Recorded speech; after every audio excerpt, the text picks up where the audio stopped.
26 de julio de 2022. 9:46 de la noche.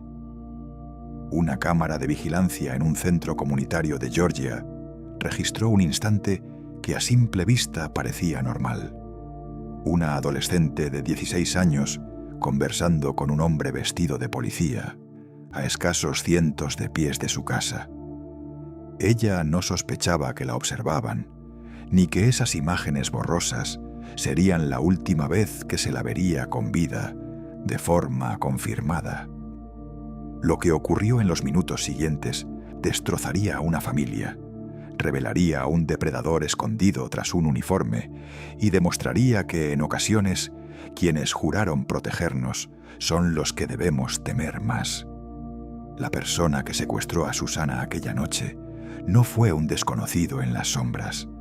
Era alguien en quien la comunidad confiaba, un vigilante de sus calles, un hombre con uniforme y arma legalmente portada. Esta es la historia de cómo un policía se convirtió en asesino y de cómo la pesadilla de una familia impactó a toda una comunidad. Aquella tarde, Susana Morales había hecho lo que cualquier chica de 16 años haría en una noche de verano. Le dijo a su madre que iría con una amiga, luego cambió de plan y fue a ver a otra. Comportamiento perfectamente normal que más tarde adquiriría un significado trágico. La joven de sonrisa luminosa y afición por el canto pasó la velada en Sterling Glen Apartments, un complejo en Norcross, Georgia, a las afueras de Atlanta. Susana era la menor de la familia. Adorada por todos, pasaba horas practicando tutoriales de maquillaje en su habitación. Había empezado a tocar el ukelele y llenaba la casa con su voz. Su madre contaría después que la música de Susana daba vida al hogar. Esa noche de martes no parecía distinta a muchas otras. Sobre las 10 de la noche, Susana emprendió el camino a casa, un trayecto corto de quizá media milla por calles que conocía bien. Su teléfono, con la aplicación Life 360, mostraba su ubicación en tiempo real a los mintatondiobelicionpes, familiares que querían cuidarla. Pero la sensación de seguridad estaba a punto de tornarse una ilusión. A las 9:46 de la noche, la cámara del centro comunitario registró a Susana caminando por la carretera. Sin saber qué ojos predatorios seguían sus pasos, se la vio tranquila, sin prisa, una adolescente regresando a casa después de ver a amigas. Entonces algo salió terriblemente mal. Lo ocurrido después desconcertaría a los investigadores durante meses. El teléfono de Susana marcó su llegada al vecindario, acercándose a la calle donde debería sentirse más segura. La familia, vigilando la ubicación, vio cómo el punto azul se aproximaba. De pronto, el punto empezó a alejarse en sentido contrario. Al principio, el desplazamiento parecía a ritmo de caminata. Quizá había olvidado algo o había tomado otra ruta. Pero luego sucedió lo imposible. Según los datos del GPS, Susana empezó a desplazarse a 40 millas por hora. Ella no conducía, no tenía coche, y nadie de su familia iba a recogerla. Llegó un mensaje de texto a su teléfono: «Estoy en camino a casa». Pero Susana nunca llegó. En lugar de eso, su teléfono siguió avanzando a alta velocidad, alejándose de la seguridad, de su hogar, de todo lo familiar. A las 10:30 de la noche, una amiga recibió una alerta de choque de Life 360. El teléfono había dejado de moverse, nunca volvería a moverse. La familia inició la búsqueda de inmediato, recorriendo calles y llamando su nombre, aferrados a la esperanza de que todo fuera un terrible malentendido. Pero cuando amaneció el 27 de julio, su hija había desaparecido. Mientras tanto, a pocas millas, en Sterling Glen Apartments, Un oficial de 22 años llamado Miles Bryant realizaba su rutina nocturna. Bryant trabajaba como courtesy officer del complejo, cargo que le concedía alquiler reducido a cambio de patrullar la propiedad y velar por la seguridad de los residentes. También era oficial juramentado del Departamento de Policía de Dorville y miembro de la Guardia Nacional. Para vecinos, colegas y superiores, Bryant representaba lo que la policía debía ser: dedicado, concienzudo y siempre dispuesto a ayudar. Pero las apariencias engañan. A la mañana del 27 de julio, Bryant contactó a la policía con un informe inquietante. Su arma de servicio, una Glock 19, había sido robada de su vehículo. Alguien rompió la ventanilla de su camioneta durante la noche, dijo, llevándose la funda y el arma, dejando intacto el resto. El momento era notable. Menos de 12 horas después de la desaparición de Susana, el oficial que vivía en el complejo que ella había visitado denunciaba un arma sustraída. Pero esto era solo el comienzo del elaborado engaño de Miles Bryant. Para la familia de Susana, los siguientes 6 meses fueron una pesadilla de incertidumbre. Llegaron pistas de todo el país, supuestas apariciones en Detroit, Nashville, Gatlinburg. Cada indicio trajo esperanza y luego desilusión, cuando las indagaciones no arrojaron resultados. La policía desplegó drones, imágenes térmicas y vigilancia aérea. Realizaron operaciones encubiertas, temiendo que Susana hubiera sido captada por redes de trata. Agotaron todos los recursos, exploraron todas las posibilidades. Su madre, Ora Morales, vivió la angustia más atroz. No saber, ¿estaba su hija viva? ¿Sufriendo en algún lugar? ¿Intentando volver? Las preguntas consumían sus días y noches. No tener cierre, observarían los investigadores. Es lo peor. Creo que mi hija puede estar viva. Espero que esté viva, pero no lo sé. Emocionalmente devastador, se queda corto. Durante esos 6 meses, Bryant siguió cumpliendo sus funciones como courtesy officer y oficial.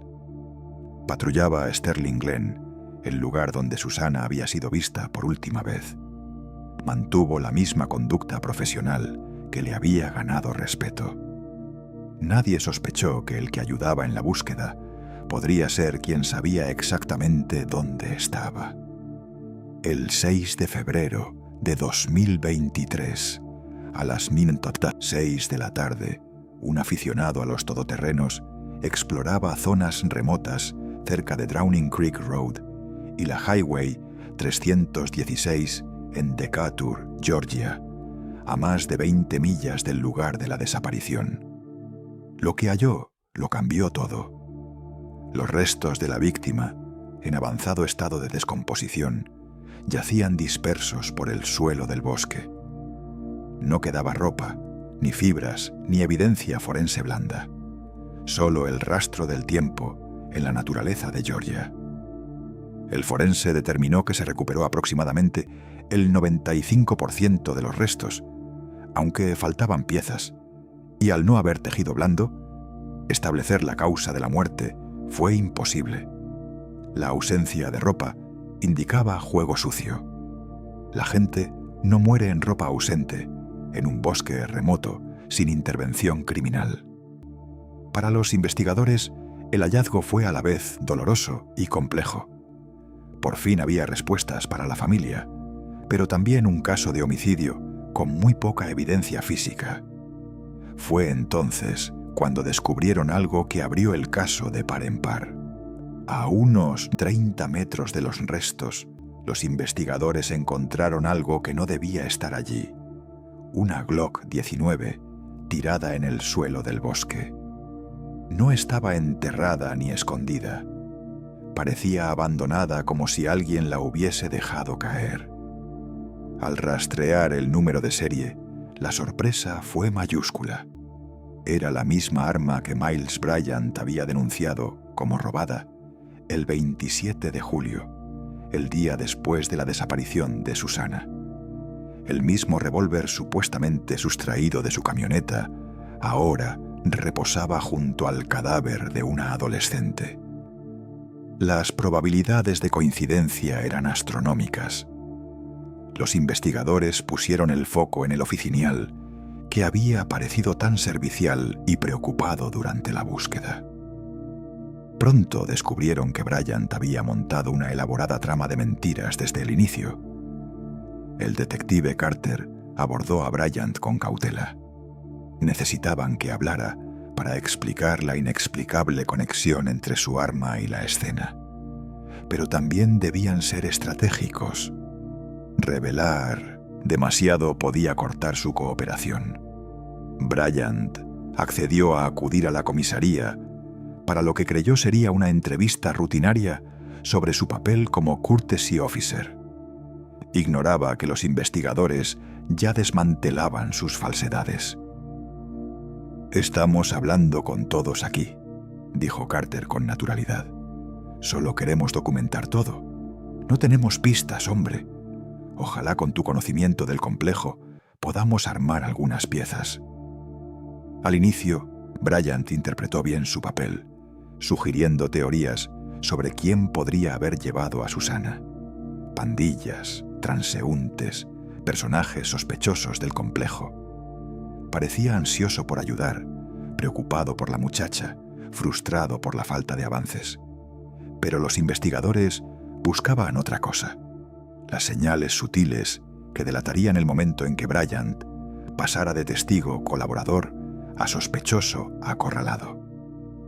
Mientras Bryant mantenía su fachada, Carter analizaba metódicamente registros telefónicos que acabarían con todas las mentiras del oficial. Bryant usaba 2 teléfonos, uno personal y otro del departamento. Ambos aparatos dejaron huellas digitales rastreables por torres celulares, dibujando con precisión sus movimientos la noche en que Susana desapareció. Lo que hallaron fue demoledor para las coartadas de Bryant.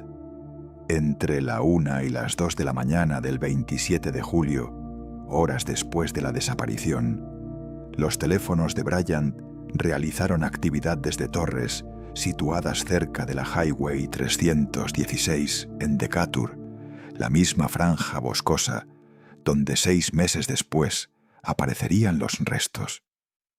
Bryant había afirmado haber pasado la noche conduciendo tras discutir con su novia, sin mencionar viaje alguno a esos parajes remotos. Pero los registros no mienten. Su dispositivo estaba exactamente donde luego se encontraría a la víctima. Al enfrentarle con esa evidencia, la compostura de Bryant empezó a quebrarse. «Escúchame», dijo Carter con voz firme. «Tu dispositivo estuvo ahí. Ella desapareció. Murió ahí.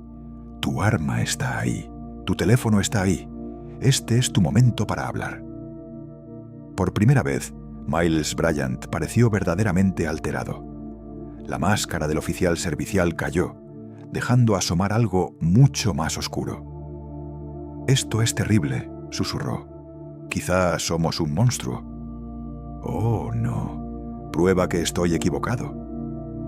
Pero las pruebas eran contundentes. La propia huella digital de Bryant lo situaba en la escena. Su arma apareció junto a los restos. Su versión del robo del arma se desmoronó. Y lo más incriminatorio, los investigadores comprobaron que Bryant había mentido acerca de no haber conocido a Susana antes. Testigos contaron que él se había acercado a Susana y sus amigas en otras ocasiones, ofreciéndoles viajes en su camioneta negra. Encuentros que él negó en los interrogatorios. «Si yo hubiera matado a alguien, lo sabría», protestó Bryant. Pero sus protestas sonaron vacías frente a la acumulación de indicios. El caso, sin embargo, aún no estaba cerrado. Registros telefónicos y pruebas circunstanciales situaban a Bryant en la escena, pero probar un homicidio sin una causa definitiva de muerte exigía que la fiscalía mostrara quién era realmente ese hombre bajo la placa. Al profundizar en su pasado, emergió un patrón inquietante. El agente que se mostraba servicial había llevado una doble vida durante años, apuntando a mujeres vulnerables desde su posición de autoridad. Desde 2018, Bryant había irrumpido en casas de excompañeras de instituto, apuntando especialmente a mujeres jóvenes, robando objetos íntimos y pertenencias personales que satisfacían sus compulsiones pervertidas. Incluso tras el asesinato de Susana, su conducta se agudizó. Imágenes de vigilancia lo mostraron intentando forzar la entrada del apartamento de una joven vestido con fatigues de la Guardia Nacional, tratando de abrir su puerta pese al pánico de la víctima. En sus dispositivos digitales hallaron evidencia de que había usado teléfonos de mujeres para enviarse contenido ilícito a sí mismo, una invasión de privacidad que delataba su mentalidad depredadora. Todo ello configuraba a alguien que había ido escalando hacia la violencia, usando su autoridad y acceso para seleccionar víctimas. Pero, ¿convencería eso a un jurado? ¿Podría un oficial condecorado y miembro de la Guardia Nacional ser visto como capaz de secuestrar y asesinar? El 5 de junio de 2024, casi 2 años después de la desaparición, Miles Bryant se sentó ante un jurado en una corte de Georgia. Se suponía que debía servir y proteger, dijo el fiscal en la apertura. Es una de las personas a las que debemos confiar la aplicación de la ley. Alguien a quien exigir un estándar superior, pero no lo hizo. Abusó de la ley, usó su placa y su cargo para satisfacer impulsos predatorios. La acusación se sustentó en evidencia circunstancial, pero abrumadora en conjunto. Registros telefónicos que ubicaban a Bryant en la escena, su arma hallada cerca de los restos, testimonios que demostraban sus mentiras previas y el patrón de conducta predatoria, robos domiciliarios, intentos de allanamiento, la creciente violencia que culminó en homicidio. Es un policía que se volvió asesino, argumentó la fiscalía. La defensa tenía un camino difícil. Su estrategia se centró en la falta de pruebas directas. No había ADN que lo conectara con Susana. No existía causa de muerte concluyente, ni testigo ocular del crimen. No tienen que gustarles mi cliente, admitió el abogado defensor. Y de hecho, al concluir este juicio, van a pensar que es el más despreciable y cobarde que han visto. Sin embargo, no es culpable. Propusieron teorías alternativas, que Susana había sufrido una sobredosis, o que otro individuo la mató y dejó el cuerpo cerca del arma de Bryant por coincidencia. Pero esas hipótesis carecían de sustento. También intentaron pintar a Susana como una adolescente problemática que pudo haberse expuesto al peligro, pero amigos y familiares la describieron como una chica normal que caminaba a casa tras una visita rutinaria con amigas. Tras apenas 2 horas de deliberación, el jurado emitió su veredicto. Cargo 1, asesinato con malicia, culpable. Cargo 2, asesinato en comisión de delito, culpable. Secuestro, culpable. Miles Bryant fue condenado a cadena perpetua, sin posibilidad de libertad condicional. El jurado vio a través de sus mentiras y lo reconoció por lo que era: un depredador que usó su placa como licencia de caza. Para la familia de Susana, la sentencia dio algo de justicia, pero jamás devolvería a su hija y hermana. Supe en ese momento que lo teníamos, reflexionó el detective Carter. Hicimos nuestro trabajo. Nadie está sobre la ley y él recibió lo que merecía. El caso, no obstante, planteó preguntas inquietantes sobre cómo alguien como Bryant pudo actuar tanto tiempo sin ser detectado. ¿Cómo no vio su departamento las señales? ¿Por qué el complejo no filtró mejor al courtesy officer? La familia de Susana presentó una demanda civil contra Sterling Glen Apartments, alegando que deberían haber realizado verificaciones más rigurosas antes de darle acceso a residentes vulnerables. Su lucha por responsabilidad continúa, movida por el deseo de evitar que otras familias sufran una pérdida así. El homicidio de Susana Morales sacó a la luz verdades incómodas sobre depredadores que se ocultan tras cargos de autoridad. Miles Bryant no fue un extraño de la noche. Fue alguien en quien la comunidad confiaba, con uniforme y placa, que había jurado proteger. Sus crímenes nos recuerdan que el mal puede tener cualquier rostro, portar credenciales y permanecer dentro de instituciones. Las cualidades que deberían inspirar confianza, autoridad, acceso, respeto social, pueden transformarse en armas en manos de quien las abusa. Para las agencias policiales, el caso de Bryant es un recordatorio severo de la necesidad de verificaciones exhaustivas, evaluaciones psicológicas periódicas y supervisión vigilante de sus agentes. Un mal actor no solo destruye vidas, erosiona la confianza pública en los oficiales que sí sirven con honor. El detective Carter, líder de la investigación, reflexionó sobre las implicaciones. Como en cualquier profesión, pueden aparecer manzanas podridas. En la función policial, la misión es proteger a quienes no pueden protegerse. Este es un caso muy triste de un oficial que no actuó con rectitud. La investigación también subrayó el papel crucial de la tecnología moderna en resolver crímenes. Sin el rastreo telefónico, las cámaras de vigilancia y la informática forense, Miles Bryant quizá nunca habría sido descubierto. Pero la tecnología por sí sola no bastó. Hizo falta investigación dedicada que no se conformó con respuestas fáciles y persiguió la verdad. Quizá lo más destacado de este trágico caso fue el coraje mostrado por la familia de Susana. En el juicio, su madre Ora y su hermana Yasmín declararon sobre su pérdida, compartiendo su dolor ante extraños con la esperanza de lograr justicia. Cuando le preguntaron a Ora cuánto tiempo había esperado noticias, respondió con la voz quebrada: casi 7 meses. Al preguntarle qué pasó por su mente al saber que habían encontrado el cuerpo, contestó entre lágrimas: no quería esa noticia, la estaba esperando y sigo esperándola. Su fortaleza ante lo inimaginable inspiró a los investigadores a no rendirse. Carter admitió que tener una hija de la edad de Susana hizo la pesquisa personal para él, llevándolo a seguir cada pista y revisar cada detalle. El caso también demostró la importancia de la participación comunitaria.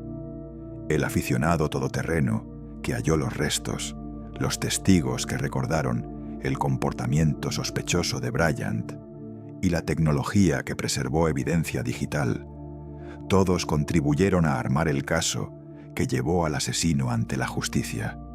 Miles Bryant pasará el resto de su vida en prisión, apartado para que no pueda dañar a otra persona inocente. Pero sus crímenes siguen reverberando. Destruyeron a la familia de Susana, cuyo vacío será permanente. Dejaron a sus colegas con la tarea de reconstruir la confianza y sacudieron a una comunidad que descubrió demasiado tarde que quien la protegía era su mayor amenaza. Susana Morales debería estar hoy persiguiendo sueños, haciendo música y llenando de alegría a los suyos. En cambio, fue víctima de alguien que pervirtió todo lo que su placa representaba. Su memoria merece más. Merece el compromiso de asegurar que quienes custodian nuestra seguridad merezcan esa confianza. El caso recuerda que los depredadores no siempre se ocultan en lugares obvios. Pueden ser el courtesy officer de tu complejo, la figura de autoridad que ofrece ayuda, el profesional con uniforme en quien nos enseñan a confiar. Reconocer esa realidad no es volverse paranoico, sino permanecer alerta y enseñar a los niños a fiarse de sus instintos aun cuando alguien parezca confiable. Miles Bryant creyó que su placa lo protegería y que su cargo lo pondría fuera de sospecha. Se equivocó. La justicia a veces tarda, pero con perseverancia y valentía suele llegar. Aunque nada devolverá a Susana, su familia puede hallar cierto consuelo sabiendo que su asesino no volverá a hacer daño. Eso, quizá, sea un tributo apropiado para una joven cuya vida fue truncada. Que su muerte ayude a impedir que otras familias sufran igual. La última toma de vigilancia de Susana la muestra caminando segura hacia su casa, sin imaginar el peligro. Hoy, esa imagen no solo es evidencia en un juicio, sino un recordatorio de lo frágil y precioso de la vida y de la importancia de proteger a quienes no pueden protegerse. Miles Bryant falló en ese deber fundamental. Eligió la predación sobre la protección, la satisfacción personal sobre el servicio público. Su condena le asegura que pagará por esa elección, pasando el resto de sus días tras rejas, como las que él alguna vez utilizó con otros. Hay justicia para Susana Morales. Su recuerdo perdura. Una luz brillante apagada demasiado pronto, pero jamás olvidada por quienes la amaron, ni por los investigadores que lucharon para llevar a su asesino ante la ley.